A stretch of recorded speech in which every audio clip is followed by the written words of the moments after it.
এই ছবিতে প্রধান চরিত্রে অভিনয় করেছেন শাকিব খান, যিশু সেনগুপ্ত ও ইদিকা পাল, যা 2025 সালে ঈদুল ফিতরে প্রেক্ষাগৃহে মুক্তি পায়।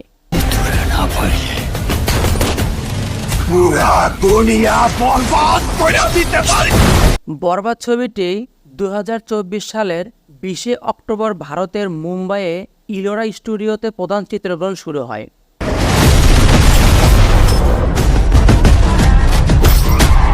আরিয়ান মির্জা অর্থাৎ শাকিব খানের একটি পুরনো প্রেমের ক্ষতের দ্বারা পরিচালিত এবং তার বাবা আদিবের রহস্যময় জ্ঞানের অনুপ্রাণিত। নিতু অর্থাৎ ইদিকা পালের বিরুদ্ধে প্রতিশোধের এক অবিরাম যাত্রায় বেরিয়ে পড়ে, যে নারী তার হৃদয় ভেঙে দিয়েছে। যখন প্রেম থেকে সহিংসতা রূপান্তরিত ঘটে, তখন তাদের জীবনের একটি উৎকণ্ঠকর আদালতে প্রবাহিত হয়, যা ন্যায় ও প্রতিশোধের মধ্যে সূক্ষ্মরেখা উন্মোচন করে।